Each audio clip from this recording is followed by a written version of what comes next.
In this video, we will discuss AIOU 1429, the most important topics. ऐसे topics जिनका concept clear करने के बाद आप easily पेपर पास कर सकते हो। सबसे पहले चैप्टर नंबर 1 है प्रोबेबिलिटी। प्रोबेबिलिटी की जो थ्योरी है इसमें से कंडीशनल रूल बहुत ज़्यादा पेपर में आता है। कंडीशनल प्रोबेबिलिटी भी बोलते हैं इसको, कंडीशनल प्रोबेबिलिटी या फिर कंडीशनल रूल। ये वाला रूल अक्सर पेपर में आता है, इसका कॉन्सेप्ट अच्छे से क्लियर करें। देन नेक्स्ट चैप्टर 2 है। चैप्टर 2 है रैंडम वेरिएबल। एक तो आपने रैंडम वेरिएबल की डेफिनेशन याद करनी है, देन डिस्क्रीट और कॉन्टिन्यूस वेरिएबल, इन दोनों में डिफरेंस। उसके अलावा प्रोबेबिलिटी डिस्ट्रीब्यूशन वाले टॉपिक का कॉन्सेप्ट अच्छे से क्लियर करना है। इसमें ज़्यादातर हाइपोज्योमेट्रिक फार्मूला यूज़ होता है जो कि है NCR मल्टीप्लाई NCR R-1 और फिर NCR, यानी कि favourable outcome by total outcome. उसके अलावा प्रोबेबिलिटी डिस्ट्रीब्यूशन के दो प्रॉपर्टीज़ होती हैं, जिसमें जो सेकंड वाली प्रॉपर्टी है वो हर क्वेश्चन में यूज़ होती है, that is sum of all probabilities equal to 1। जब भी हमने प्रोबेबिलिटी वाला सवाल सॉल्व करना हो, डिस्ट्रीब्यूशन जिसकी बनानी हो, उसके लास्ट में सारे आंसर्स को प्लस करेंगे। अगर तो 1 आंसर आ रहा हुआ तो क्वेश्चन बिल्कुल ठीक है। उसके बाद चैप्टर 3 है। चैप्टर 3 इक्वेशन बेस्ड है और पूरे चैप्टर का एक ही मकसद है वेरिएबल्स की वैल्यूज़ मालूम करना। इसमें से आपने सेकेंड डिग्री इक्वेशन करनी है। उसके अलावा nature of roots and then inequality का और इक्वेशन का सॉल्व करने का तरीका बिल्कुल सेम है, बस थोड़ा साइन का डिफरेंस होगा।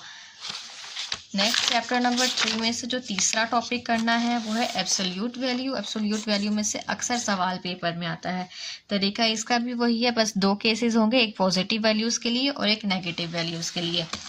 चैप्टर नंबर 4 में से अक्सर स्टोरी सम क्वेश्चंस आते हैं। चूँकि इस वीडियो में हम इंपॉर्टेंट क्वेश्चंस की बात कर रहे हैं तो चैप्टर 4 को स्किप कर देंगे और चैप्टर 5 इतना खास इंपॉर्टेंट नहीं है।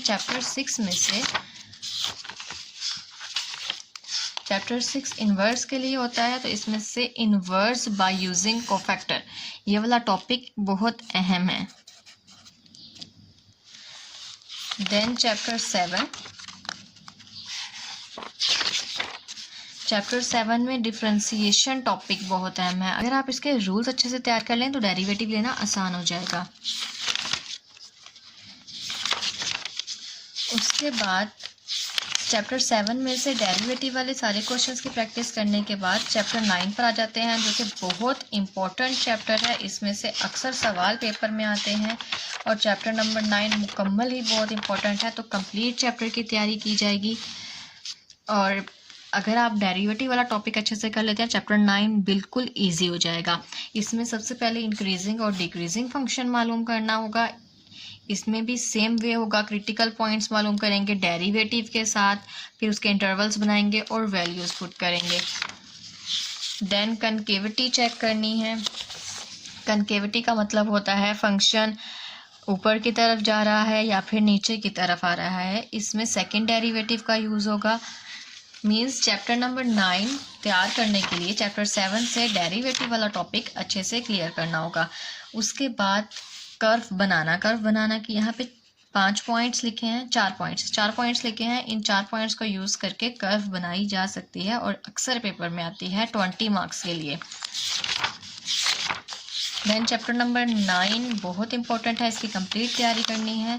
जो टॉपिक्स मैंने आज बताए हैं इनमें अगर कोई ऐसा टॉपिक है जो अब तक आपका क्लियर नहीं है तो आप कमेंट सेक्शन में बताएं, मैं पूरी कोशिश करूँगी उसके ऊपर वीडियो बनाने की।